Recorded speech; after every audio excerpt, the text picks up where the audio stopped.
Jack killed Selena. The words dropped like a thunderclap in the middle of my chest, robbing me of breath. 1 year ago, she was the queen of the screen, loved, pitied, envied. Now, she lay in a pool of blood with Jack's trembling hands, still clutching the knife. The same man who once swore to protect her till the end had brought her the very end. I didn't feel shocked. No, this was the ending they wrote for themselves. Selena had begged the world to believe in her love. She sold the story of devotion, built an empire on sympathy, danced in front of the camera with Jack's unconscious body in the background as decoration. She smiled sweetly while stealing millions, but I knew her better than anyone. I knew she didn't love him. She loved the stage, the fame, the attention.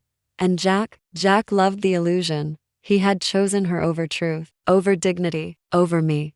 He had ignored every warning, denied every sign. In the end, his love turned into obsession, then hatred, then this murder. Standing beside Mike, I watched as the paramedics zipped Selena into a body bag, her once famous face pale and distorted. Her final expression wasn't peaceful. It was one of disbelief, as if even in her last breath, she never imagined Jack would be the one to end her. Jack knelt there, mumbling words only he could understand. Blood stained his hands, but his eyes looked emptier than ever. I wondered, did he kill her out of rage? Or was it heartbreak? Or did he finally realize the truth and snap? His mother collapsed when she arrived. She didn't scream or cry. She just aged right before our eyes. Her empire had crumbled, her son had fallen, and now the woman she once called daughter-in-law lay lifeless on the ground. Some tragedies don't come all at once. They unfold, unravel, and rot from the inside out. And now, here we stood at the final collapse of everything they built. I tightened my grip on Mike's arm, not out of fear, out of gratitude. I had escaped. They mocked me for leaving, for giving up what they thought was gold. But now, I was the only one standing with clean hands, and I wasn't looking back. My name is Herbert Langston. Once upon a time, I was Mrs. Stephen Langston, the legal wife, the loyal one, the invisible one. To the world, Stephen was a titan of industry, charming, brilliant, an icon of power wrapped in tailored suits and polished smiles. To me, he was a man of contradictions. He brought me roses on stage and silence at home. He shared wine with me in front of the cameras. But behind closed doors, his heart beat for someone else. That someone was Cynthia, my best friend, my maid of honor, the woman who stood beside me at the altar, whispering how lucky I was to marry him. She was there when I moved into his penthouse. She helped me pick out curtains. She remembered his favorite meals, reminded me to keep his favorite whiskey chilled, and often came over when he worked late. I was naive. No more than that. I was obedient. I believed that if I were good enough, quiet enough, devoted enough, he'd see me, truly see me.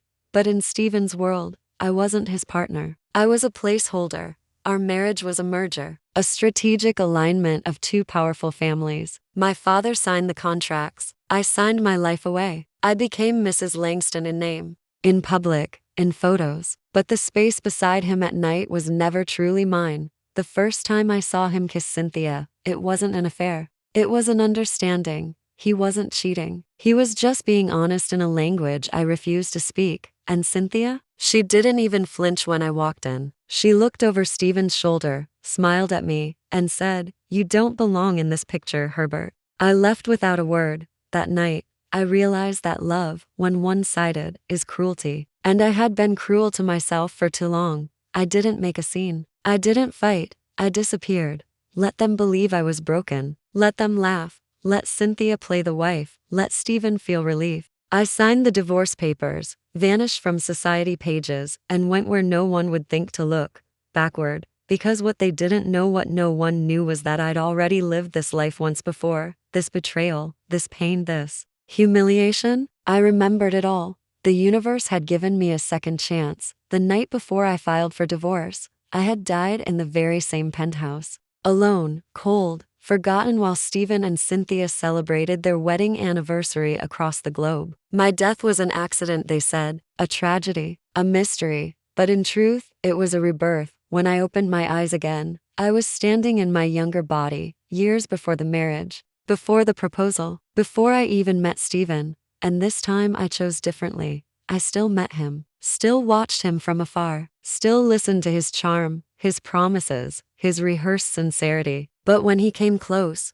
I stepped back. When Cynthia extended her friendship, I smiled politely and built walls she'd never climb. I changed everything, quietly, strategically, and they didn't notice. They still thought I was the same soft-spoken Herbert, the disposable bride-to-be. But while they plotted to discard me, I was building something greater. With my past life's knowledge, I made investments before they boomed, backed talents before they were stars, and bought properties no one saw value in yet. I was invisible, but I was everywhere. Behind the curtain, I was shaping an empire they couldn't even dream of. And when Stephen finally came to propose with his perfect smile, his family's scripted blessing, and the glittering diamond he had picked with Cynthia, I said, no. He blinked, just once, then laughed, thinking I was joking. I didn't laugh, and when he realized I meant it, something cold flickered in his eyes. His charm cracked. He wasn't used to hearing no. Cynthia was livid. She accused me of betrayal, of stealing time from her, as if my refusal to marry Stephen somehow disrupted the little fairy tale she'd written in her mind. I walked away from both of them, and as I did, I felt the weight fall from my shoulders. The weight of pretending, of waiting, of hoping someone else would save me. I saved myself. The next years were mine.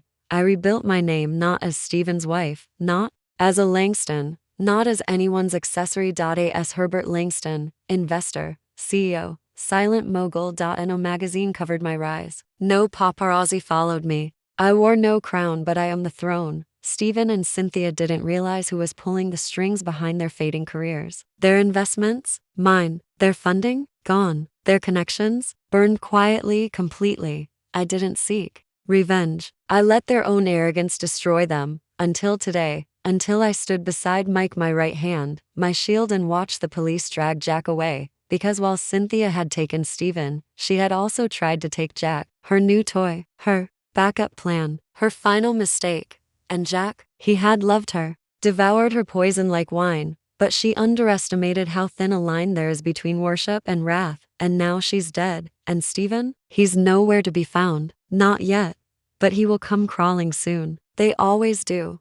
Only now, I'm not the girl in the background. I'm the one holding the pen. And I've just begun writing my story. The news broke on a Monday. Social media erupted. Headlines blared. Stephen Langston's wife found dead, suspect apprehended. A million voices filled the silence Cynthia had once basked in. But this time, they weren't applauding her. They were dissecting her, tearing her apart with the same enthusiasm she once used to tear me down. And Stephen? Missing, not arrested, not questioned, just vanished.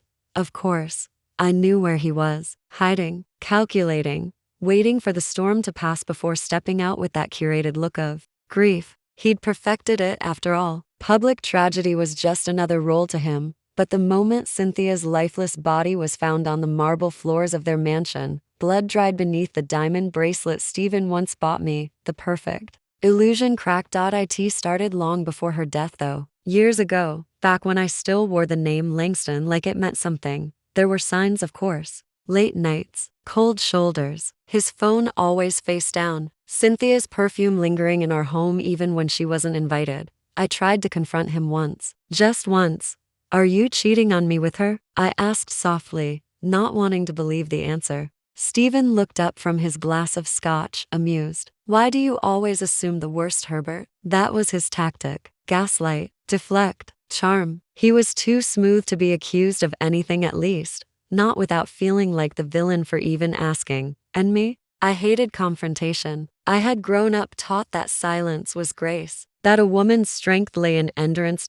So I endured, even when Cynthia left her lipstick in our bathroom, even when she began wearing the necklace I once lost and never told anyone about, even when I heard her whisper to Stephen at a gala, thinking I was too far away, she doesn't even know you don't love her. That night, I didn't sleep. I sat in the garden until dawn, wondering how I had become so disposable in a life I thought I built. And yet, despite everything, I still hoped he would choose me. I still believed I mattered. That was my fatal flaw. But this second chance, I carried those memories like scars etched into my soul. And I swore I would never again beg for someone to see me. What I didn't expect, what I couldn't prepare for, was how they would come back into my life anyway. Stephen reappeared 2 weeks after Cynthia's death. He showed up at my office unannounced. Security almost didn't let him in, but I was curious. Curious to see the man who once held my hand like a promise and then fed me to the wolves. He walked in with that same effortless elegance, dressed in black, grief painted across his face, like art. But his eyes were hunting. Herbert, he breathed, as if the sound of my name could still disarm me. I leaned back in my chair. You look like hell, Stephen. He gave a hollow laugh. I deserve worse. I didn't respond. He waited a moment, studying me. There was something unfamiliar in his gaze now. Hesitation? Regret? Or fear? She's gone, he said finally, as if I didn't know. Cynthia. They say Jack did it, but I don't know. I can't make sense of anything. You'll manage, I said coolly. You always land on your feet. He flinched. Just a twitch. But I saw it. I didn't come here for sympathy, he said quietly. I came because I don't know where else to go. And there it was. Not guilt. Not love. Need. He was crumbling. And suddenly, I was the only stable thing he remembered. The one who never left. The one who was always there until I wasn't. I almost laughed, but instead, I stood up, walked around the desk, and faced him fully. Stephen, I said, voice like glass, you're mourning the wrong thing. His brows pulled together. What do you mean? You think you lost Cynthia, but what you really lost was control. And the worst part, you didn't even notice when you lost me. He opened his mouth, but I didn't let him speak. You think I'm the same woman who stood at your side like an accessory. You're wrong. You don't know me anymore. He stepped back, stunned. You're angry. No, I said. I'm awake. He left in silence, and I sat in the echo of it, the ghost of our past flickering like a dying flame. My hands trembled just for a second, then they stilled, because it wasn't over. That same night, Bobby came to see me. He had always hovered at the edge of my life, loyal, quiet, watching.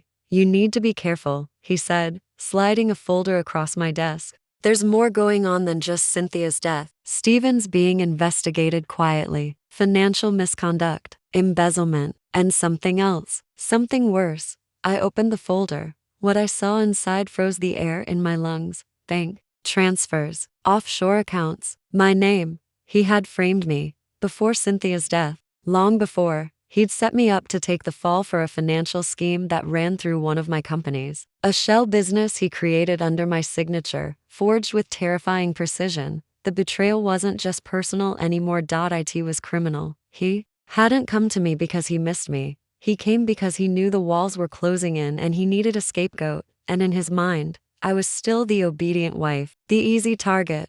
But he forgot something. I'm not that woman anymore. The rain hit my office windows like angry fingertips, drumming harder with every second. I sat there, motionless, as the storm outside mimicked the one brewing inside me. Stephen had tried to destroy me. Not emotionally, he'd already done that once, but financially, legally, utterly. And the worst part, I hadn't seen it coming. The folder Bobby left still lay open, its contents mocking me. Bank statements, transaction records, a fake signature identical to mine. Offshore accounts I'd never heard of. I had always been careful, always double-checked every contract, every clause. And yet he'd found a way in through my trust, my name, and the blind love I'd once thought was strength. How could I have been so stupid? I should have seen it earlier. The way Stephen handed me contracts without explanation. The way he encouraged me to expand while steering me towards certain deals. It had all been calculated. Every whisper of support had been laced with venom. I stared at my reflection in the glass. I didn't look like a woman who'd been betrayed. I looked cold, still, almost hollow. But beneath the surface, my chest was burning. A slow, smoldering fire of humiliation, disbelief, and something sharper rage. My heart ached in ways I couldn't describe. Not because I loved him. That love had died long ago, choked beneath Cynthia's perfume and his careless lies. No. What hurt was that he had looked me in the eyes and chosen to destroy me without hesitation. Like I was nothing but a pawn. And yet, I could still hear his voice echoing from that afternoon. I don't know where else to go. He hadn't been crying, but his eyes had shimmered just enough to confuse me. Was he grieving Cynthia? Or was he just mourning his lost control? I pressed a hand against my chest, suddenly breathless. Because a small, pathetic piece of me, one I hated, still remembered how he used to hold me. How he kissed the top of my head when he thought I was asleep. How he used to say, "You're the only person who truly sees me." Had any of it been real? The pain twisted deeper because I couldn't tell anymore. My memories were poisoned. A knock snapped me out of it. "Come in," I said, voice steadier than I felt. It was Bobby again. He stepped in quietly, soaked from the rain. He didn't say anything at first, just looked at me like he was searching for something, maybe a sign that I was okay. I wasn't. "I need you to be honest with me," I said before he could speak. "How bad is it?" Bobby closed the door and sat down. He didn't sugarcoat it. "If we hadn't caught this in time, the accounts would have linked back to you within weeks. The feds are already sniffing around." Steven knew. That's why he came. My nails dug into my palms. He was going to let me take the fall. Bobby nodded slowly. "He's desperate now, and dangerous." I looked away, swallowing the scream lodged in my throat. "So what do I do?" "We fight back, but it won't be easy." "I don't need easy," I whispered. "I need justice." He studied me for a long moment, then leaned forward. "Are you sure this is what you want, Herbert? Once we start, there's no going back. You won't be able to pretend he's the man you once loved." "I haven't been pretending for a long time," I said quietly. After he left, I sat alone, in the dark. Hours passed. The storm faded, but the chaos in my chest didn't. I thought of Cynthia, of her smug smile, her sharp tongue, her blatant pride in taking my husband. I should have hated her, but now, all I could feel was pity. She died thinking she had won, but she never knew. She was just a shield, a temporary distraction. Steven used to cover his own tracks, and me? I was supposed to be his scapegoat. What kind of man does that? I curled into myself on the couch, not crying, not moving, just existing in a space between fury and grief. My mind spun with questions I didn't want answers to. Did he ever love me? Was I always just a convenience? Or worse, was I never enough to begin with? Those thoughts clung to me like wet clothes, cold and suffocating. For years, I had bent over, backward to make our marriage work, ignored the signs, justified the lies. I wore his name like armor and let it define my worth. But now I was stripped bare, alone, angry, awake, and something inside me had started to shift, because this wasn't just about him anymore. This wasn't about love or betrayal or even justice. This was about me reclaiming every piece of myself that I had given away. It was about never being used again, never being underestimated, never letting anyone, especially Steven, define my worth.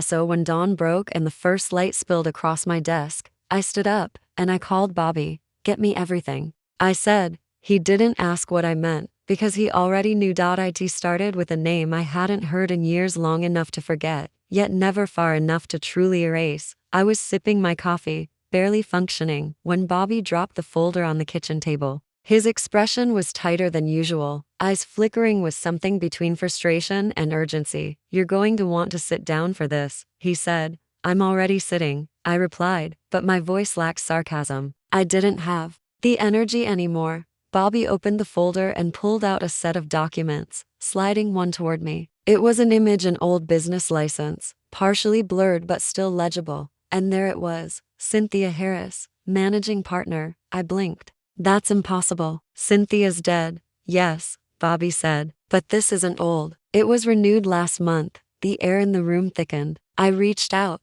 fingers trembling slightly. My brain refused to process what I was seeing. "She faked her death," Bobby nodded. "Or someone helped her. Either way, she's not buried in that cemetery." A wave of nausea rolled through me. We'd all mourned her. There had been a funeral, a closed casket. Steven had cried, or at least pretended to. His grief had been so dramatic. I hadn't questioned it. No one had.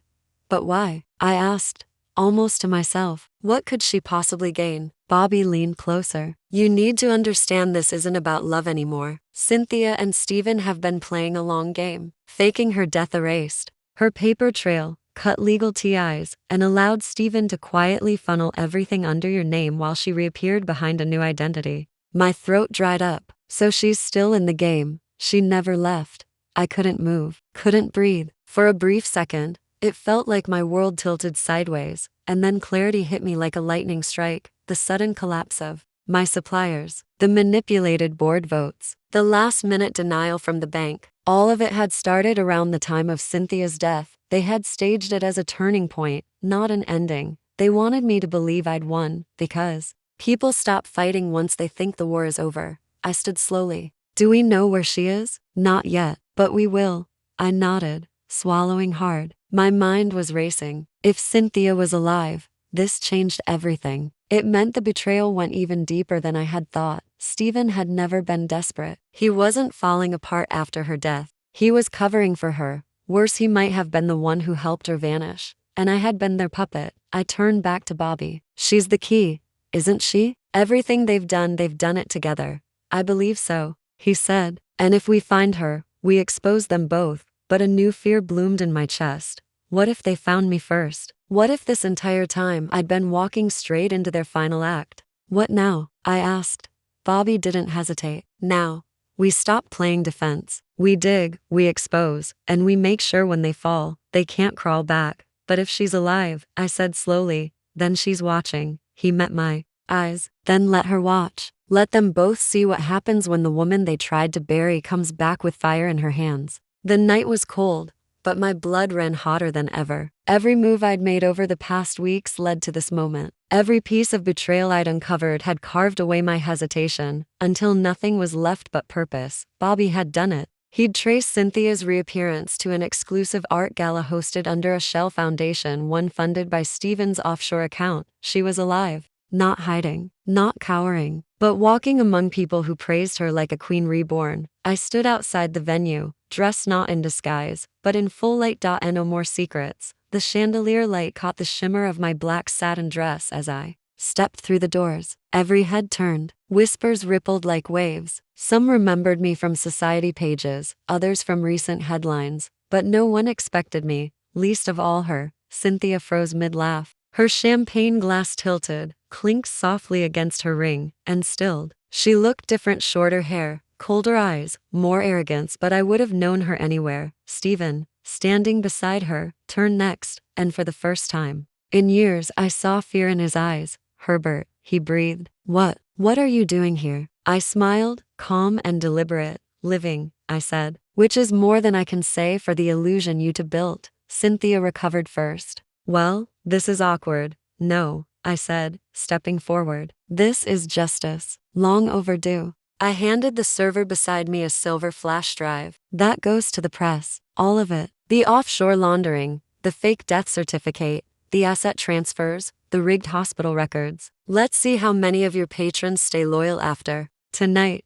Cynthia's voice dropped into a snarl. You can't prove I can, I interrupted. And I have. Cameras flashed. Guests gasped. I wasn't just there to confront them. I was there to ruin them publicly, completely, and with no way back. Stephen stepped toward me, hand raised like we were still something real. Herbert, don't do this. We can talk. There is nothing left to talk about, I said. You used my love, my name, my company, and when I started rebuilding, you tried to take that too. You were never meant to find out, he began, but that only made my laugh sharper. That's your problem, I said, voice rising. You always thought I was too weak, too soft. You underestimated the woman you married, and especially the one who came back. Bobby emerged from the shadows at the edge of the ballroom, flanked by a pair of federal agents. Stephen's face went pale. Gentlemen, I said coolly, you may want to speak to Miss Harris and Mr. Delacroix about falsifying identities, tax evasion, and the laundering of charity funds.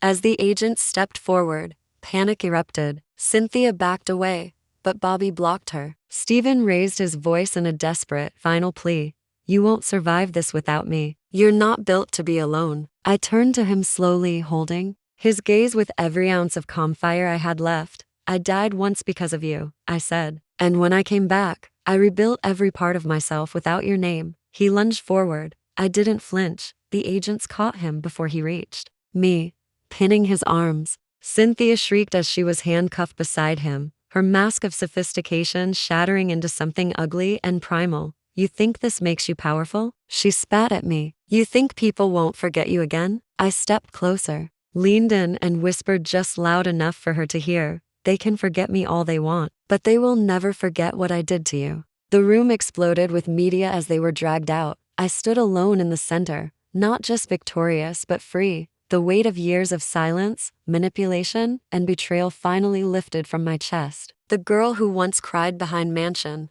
walls was gone. The woman who remained didn't ask for permission anymore. Bobby approached quietly, offering a subtle nod. "You did it."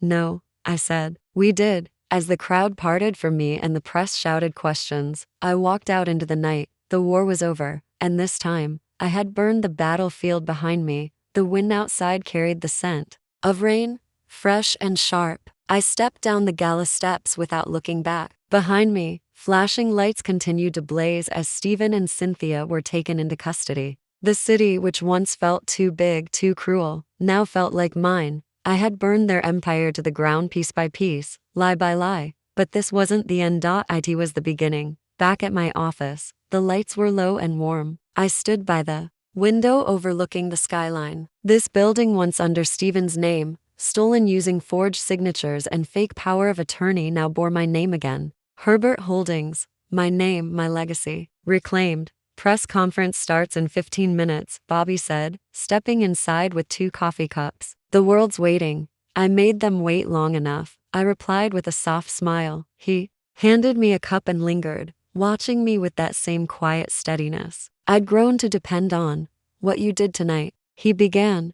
I raised a brow. "You doubted me?" He smiled, shaking his head. "Never. But I didn't expect you to go that far." Cynthia never saw it coming. Neither did I admitted. "But pain teaches you how to sharpen your silence into weapons. And now she'll have to sit behind bars, watching the world she tried to steal grow without her." Bobby's gaze softened. "And Stephen?" I paused, staring out at the city. Stephen always believed I'd forgive him. He banked on my patience, my loyalty. But loyalty without truth is just slow self-destruction. He chose betrayal twice. This time, he can rot in it. The press conference was held at the rooftop garden of my newly reopened Women's Rehabilitation Foundation, once a vanity project Stephen had gutted. Now, it thrived under my control. Rebuilt with real money, real experts, and real survivors. I stepped to the podium, dressed in a deep crimson suit, the color of power, not mourning. Years ago,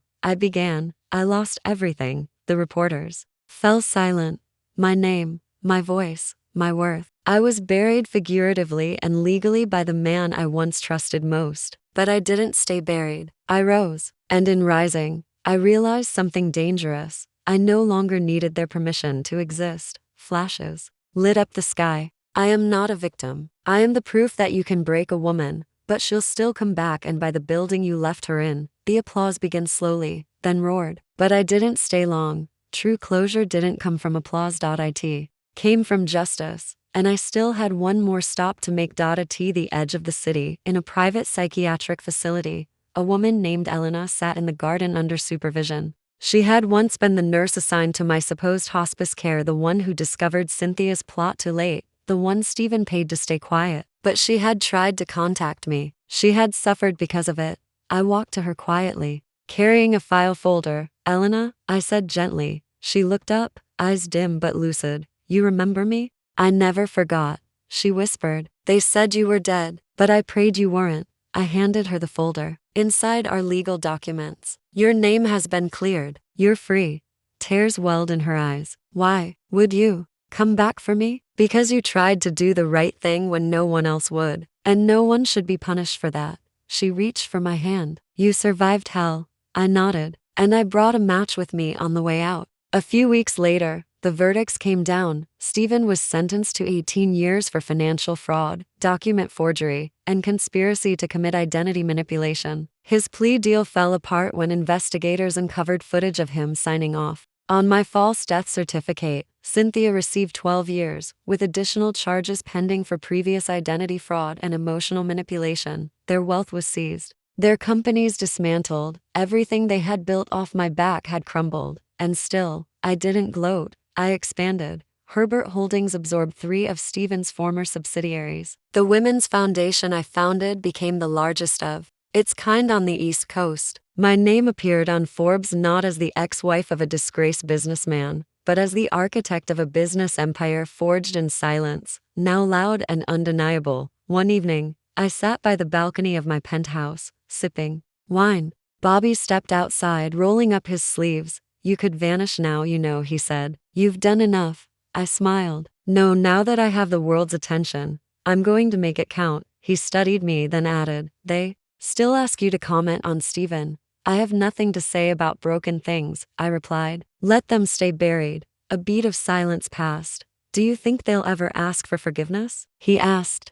I sipped my wine. One day, maybe, but by then, I'll be too far ahead to hear them. I turned back toward the skyline, my voice steady. Forgiveness isn't owed, especially not to people who tried to erase you. That night, as the city lights flickered below, I finally felt peace. Not the fragile kind that wavers in silence, but the solid kind, built on truth, survival, and ultimate revenge, the kind of peace that only comes after fire. I didn't just reclaim my life, I turned it into something untouchable, unbreakable, mine.